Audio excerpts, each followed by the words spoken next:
कंगाली की हालत में पाकिस्तान में अजीब तरह की अफरा तफरी चल रही है। आईएमएफ की टीम लौट चुकी है। शहबाज सरकार के हाथ कुछ नहीं आया तो पाकिस्तान अब के आर्मी चीफ एक्टिव हो गए हैं। जनरल आसिफ मुनीर कभी ब्रिटेन जा रहे हैं तो कभी यूएई का दौरा कर रहे हैं। पाकिस्तान में यह चर्चा बहुत तेज है कि एक बार फिर सेना फ्रंट फुट पर आ गई है और आर्मी चीफ ने शहबाज सरकार को दरकिनार करके चंदा बटोरने और मुल्क को दिवालिया होने से बचाने का अभियान अपने हाथों में ले लिया है। वैसे पाकिस्तान में फौजी हुकूमत कोई नई बात नहीं है, इसलिए इन हलचलों से यह कानाफूसी भी तेज हो गई है कि क्या एक बार फिर से तख्ता पलट और फौजी राज का वक्त आ चुका है। पाकिस्तान आर्मी ने छीन लिया शहबाज का कटोरा। मैं अभी दूसरी जो बातें हैं मैं उस तरफ नहीं जाना चाहता, वो मैं करूंगा इंशाल्लाह अगले हफ्ते जब आईएमएफ का मुआहदा जब तकमील का वो मरहला तय कर लेगा फिर मैं बात करूंगा इंशाल्लाह। आसिफ मुनीर ने संभाली ऑपरेशन खैरात की कमान। माशाल्लाह के लिए तो बातें नहीं हो रही और वो कहीं ऐसा तो नहीं है कि अप्रूवल वहां से आनी है, वो ताने बाने के जुड़े हैं जनाब। आईएमएफ के फ्लॉप शो की कीमत चुकाएंगे शहबाज। ये 2-4 महीनों में ठीक होने की चीज नहीं है। शहबाज शरीफ साहब को चाहिए था आईएमएफ के साथ नेगोशिएट ना करते। इस मुजरिम को आईएमएफ के कटहरे में भी खड़े करे और अवाम के कटहरे में भी खड़ा करो।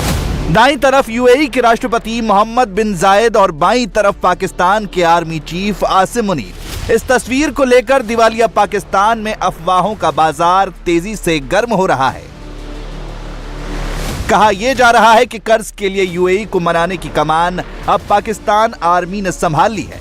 यूएई के राष्ट्रपति शहबाज शरीफ से नहीं मिलना चाहते।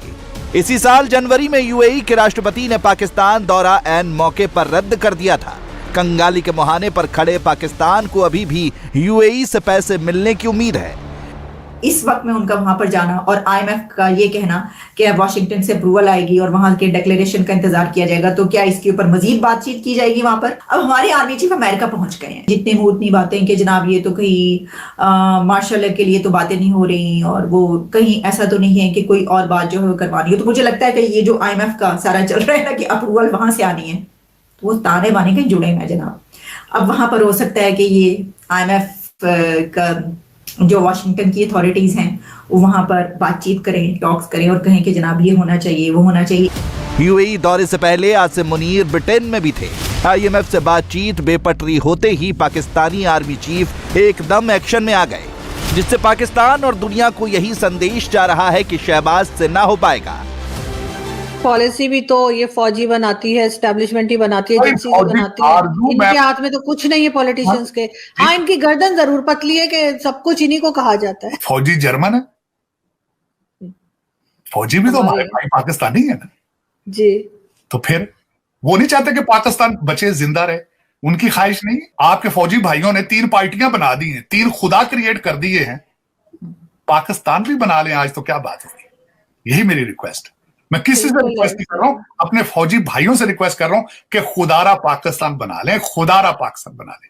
मैं तो दुआ करता हूं मैं जो बड़ा होकर आर्मी जनरल बन जाऊं, पाकिस्तान बना भी लें और बचा भी लें पाकिस्तान को। अब इस वक्त बचाने वाली हालत हुई हुई है। कुछ और तस्वीरें पाकिस्तान में सुर्खियों में है। तस्वीर है लाहौर के आर्मी एरिया में खुले एक विदेशी कैफे की।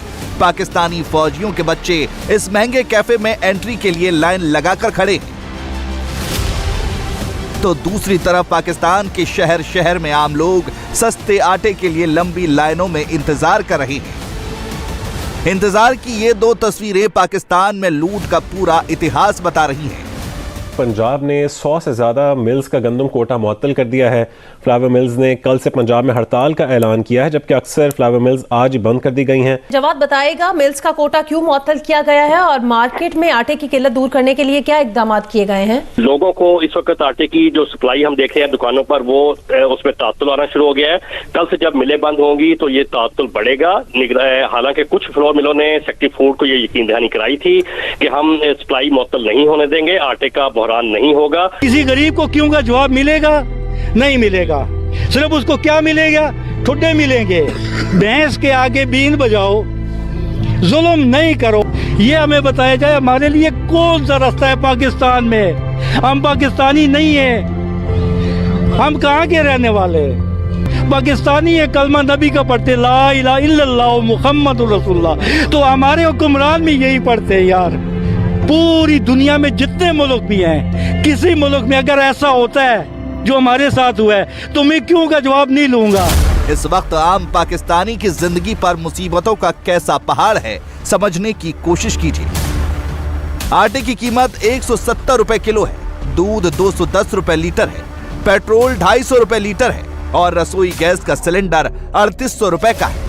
मुल्क में तेजी से बढ़ती हुई महंगाई ने यहां हर चीज की कीमतों पर असर डाला है। वहीं बहावल नगर में एलपीजी गैस सिलेंडर की कीमतों में भी होशरुबा इजाफा हो गया है। एलपीजी सिलेंडर की सरकारी कीमत 3100 रुपए है, मगर मार्केट में ब्लैक में 3700 रुपए से 3800 रुपए तक फरोख्त किया जा रहा है। खाना बनाने के लिए ज्यादातर लोग लकड़ी या एलपीजी सिलेंडर पर इंसार करते हैं, मगर मसनूई बहरान और सिलेंडर की कीमतों में खुद सख्त इजाफे के बाद शहरियों के लिए घर का चूल्हा जलाना भी इंतहाई मुश्किल हो गया है। एलपीजी सिलेंडर की बढ़ती हुई कीमतों में इजाफे से लोगों का घरेलू बजट भी बुरी तरह मुतासर हुआ है। बासर गैस प्लांट मालकान सरकारी रेट पर गैस सिलेंडर फराहम नहीं कर रहे, इसलिए मार्केट में सिलेंडर महंगा फरोख्त किया जा रहा है। प्राइस कंट्रोल कमेटियां या जिली इंतजामिया भी एलपीजी गैस सिलेंडर की बढ़ती हुई मसनूई कीमतों पर काबू पाने में नाकाम नजर आती हैं। लेकिन बात सिर्फ यहीं तक रुक जाती तो भी शायद बस था। लेकिन आईएमएफ से कर्ज लेने की हसरत में पाकिस्तान सरकार अभी और नई शर्तें लागू करने वाली है, जिससे महंगाई और बढ़ेगी। भले ही आईएमएफ की टीम शहबाज सरकार को मुंह चिढ़ाकर लौट गई, लेकिन वर्चुअल मीटिंग के जरिए पाकिस्तान का गिड़गिड़ाना अभी भी जारी है। पाकिस्तान और आईएमएफ के दरमियान कर्ज प्रोग्राम की बहाली के लिए आज से ऑनलाइन मुज़ाकरात शुरू होंगे। अल्लाह करे कि अब कोई हतमी चीज़ सामने आ जाए, स्टाफ लेवल एग्रीमेंट तक बात पहुंच जाए। 170 अरब रुपए के नए टैक्सेस लगाकर 200 अरब से ज़्यादा इजाफे के लिए मिनी बजट की तैयारियां हो रही हैं, जिसकी वजह से महंगाई 35% जा सकती है। बिजली, गैस, पेट्रोल, डीजल, ट्रांसपोर्ट किराए, खाने पीने की ज़रूरी अशिया समेत हर चीज़ की कीमत बढ़ेगी। महंगाई का मुंह जोर सैलाब लोगों की बची कुची कुव्वत खरीद भी बहाकर ले जाएगा। बिजली का तो नाम सुनते ही झटके लगेंगे बाय द वे, और पहले एसी चलाने पर खौफ आता था, अब यूनिट 40 रुपए तक गया तो पंखा भी करंट मारेगा। आपको पता ही है कि जिस तरह प्राइसेस ऊपर जा रही हैं और लगता है कि जाएंगी, तो यही लगता है कि होगा। पाकिस्तान में गरीबी और महंगाई का यह दौर पूरी दुनिया के लिए एक केस स्टडी है। मुल्क इस हालात में क्यों और कैसे पहुंचा, 25 करोड़ आवाम के भूखे मरने की नौबत क्यों आ गई, और ऐसे हालात में भी चंद हजार लोगों की अय्याशी में कोई कमी क्यों नहीं है, इसे लेकर पूरी दुनिया में पाकिस्तान पर रिसर्च चल रही है।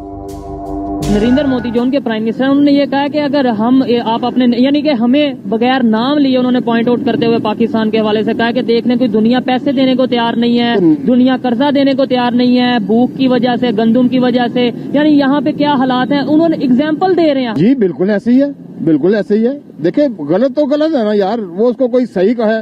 रूल ऑफ लॉ यहाँ से बहुत बेहतर है वहाँ पर। अभी देखें वो अपना तुर्की जा रहे थे वजीर प्राइम मिनिस्टर साहब, देखे ना वो यार, वो उनकी अपनी मुसीबत पड़ी है, ये क्या लेने जा रहे थे। इमरान खान साहब ये कहते हैं कि उनकी फॉरेन पॉलिसी इंडिया वालों की बहुत बेहतर है, कभी वो कहते हैं कि उनके जो उनका मैनेजमेंट बहुत बेहतर है, कभी वो कहते हैं उन्होंने गुर्बत पे बड़ा कंट्रोल कर लिया है। यानी तारीफ हम उनकी करते हैं, फिर दुश्मनी भी उनसे करते हैं। अगर आप उसकी तरफ हाईलाइट करके देखें कि देखें वो हमसे इतनी हमारी चीजों में बेहतर निकल गए, तो आपकी मोटिवेशन ज्यादा होनी चाहिए। वो चीजें जो हम ट्रेड के थ्रू यहाँ पे इम्पोर्ट कर रहे थे, वो अब हम वो आती अभी भी इंडिया से है, लेकिन पहले वो दुबई जाती हैं, वहाँ से हम टैक्स देते हैं, पैसे फिर तो क्या फायदा हुआ? ये अक्लमंदी है, बेवकूफी है। हम तिजारत को जब बंद करते हैं तो सबसे पहले हम ज्यादा नुकसान अपना करते हैं। बिल्कुल। तो हमें ये काम नहीं करना चाहिए कि हम तिजारत को बंद करके खुद अपना नुकसान करें। देखिए अवाम की कंडीशन जो एक नॉर्मल पब्लिक है उसकी ये हालत है, और ये हम लाहौर शहर में है, जब हम सिंध में जाएं, बलोचिस्तान में जाएं, उधर तो जूते नहीं है लोगों के पास। ये मैं कहता हूँ जी सांस लेने को हवा नहीं है यार, जूतों शूतों की तो बात करें।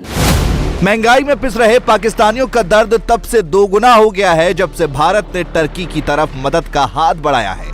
टर्की भी मुस्लिम देश है और पाकिस्तान भी। पाकिस्तानियों के पास इस सवाल का जवाब नहीं है कि भारत टर्की की मदद कर सकता है, तो पाकिस्तान सरकार इस मुश्किल घड़ी में भारत से मदद क्यों नहीं मांग सकती।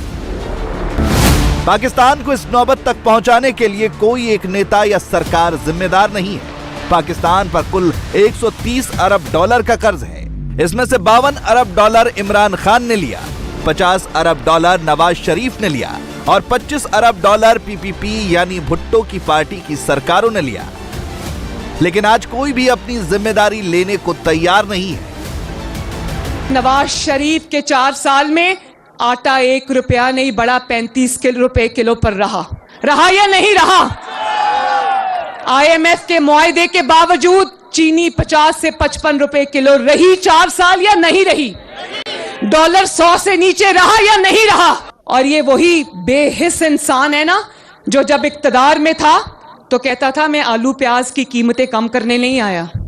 ये बिल्कुल सही कहता था, बिल्कुल सही कहता था, क्योंकि ये कम करने नहीं आया, ये ज्यादा करने आया था, कीमतें बढ़ाने आया था, जिसकी कीमत आज अवाम को अदा करनी पड़ रही है। ऐसी जो ये 4 साल का गंद और तबाही मचा कर गया है, ये 2-4 महीनों में ठीक होने की चीज नहीं है। इस मुजरिम को IMF के कटहरे में भी खड़े करे और अवाम के कटहरे में भी खड़ा करो, इससे पूछे कि क्यों IMF के हाथ ये मुल्क की गिरवी रख के चला गया। ये मुल्क क्या शराइत तय की कि आज भी मईशत संभलने में नहीं आ रही है। कहना चाहती हूं आप सबको कि शहबाज शरीफ साहब को चाहिए था IMF के साथ नेगोशिएट ना करते। जो शख्स IMF के हाथों इस मुल्क को गिरवी रख कर गया, उसको लाते, उसको कहते IMF से मुज़ाकरात करो। पाकिस्तान के भविष्य की तरह ही मौजूदा पीएम शहबाज शरीफ की सियासत का भी अल्लाह ही मालिक है। एक तरफ बार बार खुद को भिखारी कहते हैं, कटोरा लेकर दुनिया में फिरने की बात करते हैं, और दूसरी तरफ भूख से तड़पती आवाम को आत्मसम्मान का पाठ पढ़ा रहे हैं। क्या आपने दुनिया को यह दिखाना है कि गरीब मुल्क पाकिस्तान, जहां पर तालीम का हसूल मुश्किल है, जहां पर एक वक्त की रोटी मेहनत से कमाना एक कारे दारद है, ये गरीब मुल्क पाकिस्तान अपनी गुर्बत की अक्कासी कर रहा है, अपनी महरूमियों की अक्कासी कर रहा है। मैं अभी दूसरी जो बातें हैं मैं उस तरफ नहीं जाना चाहता, वो मैं करूंगा इंशाल्लाह अगले हफ्ते जब IMF का मुआहदा जब तकमील का वो मरला तय कर लेगा, फिर मैं बात करूंगा इंशाल्लाह कि किस बेदर्दी और बेरहमी से अरबों रुपए पाकिस्तान के गबन हो चुके। पाकिस्तान को बनाएं, अपनी नस्लों को संवारें, दीन और दुनिया कमाएं, इसके अलावा और कोई रास्ता नहीं है।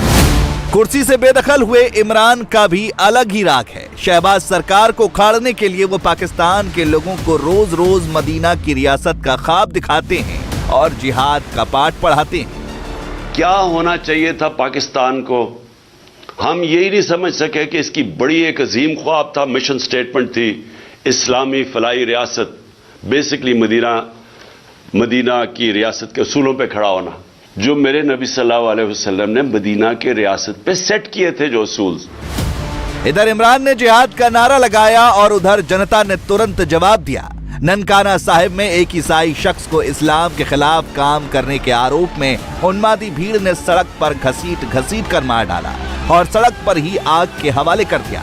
भुखमरी के दौर में भी पाकिस्तान में इस्लाम के नाम पर यह पागलपन हैरान करने वाला है। कल ही का वाकया है, पाकिस्तान में लाहौर शहर के करीब ननकाना साहिब के पास एक इंसान को जिंदा जला दिया गया और वजह सामने यह है कि वो गुस्ताखे रसूल था। आज हमारी दुनिया में हमारा बजाय अच्छा मैसेज आने के एक नेगेटिव मैसेज क्यों जा रहा है कि मुसलमान दहशतगर्द होते, ये नहीं कि देखिए इस्लाम, ये हम अगर मजहब के मामले में अगर कोई ज्यादा रिएक्ट करेंगे और कानून को अपने हाथ में लेंगे तो मतलब ये जो बाहर मैसेज जाएगा ना तो बहुत ही बुरा मैसेज आएगा, बैड मैसेज जाएगा। जो सूरत हाल पाकिस्तान में बनी हुई है इससे तो हम कुछ भी नहीं कह सकते, हम लाजवाब हो गए हैं, क्योंकि हमारा दीन हमें ये नहीं सिखाता। अगर वो गुस्ताखे रसूल है था या नहीं था, ये प्रूफ होने के बाद ये कानून का काम बनता है उन्हें सजा देना। इंसानियत सबसे पहले, बाद में कोई मजहब है, ठीक है। सबसे पहले अगर आपकी इंसानियत खत्म हो जाती है तो बाद में चीजें ऑटोमेटिकली आपके अंदर आना शुरू हो जाती है। देखिए कुछ चीजें हैं जो हम जिनको डिनाई नहीं कर सकते, कभी भी नहीं कर सकते, क्योंकि क़यामत की कुछ निशानियों में से हैं चीजें, ठीक है, कि फिरका वारियत इतनी ज्यादा हो जाएगी कि मुसलमान एक दूसरे को कत्ल करना शुरू कर देंगे। अगर IMF से कर्ज मिल भी जाता है या आर्मी चीफ UAE के हाथ जोड़कर कुछ खैरात बटोर ही लाते हैं, तब भी पाकिस्तान वैसा का वैसा ही रहेगा, क्योंकि मुल्क के नस नस में बसी जहालत किसी कर्ज से खत्म नहीं हो सकती। इंडिया टीवी हर वक्त हर जगह डाउनलोड करने के लिए सर्च करें India TV news Google play store या ऐप स्टोर पर।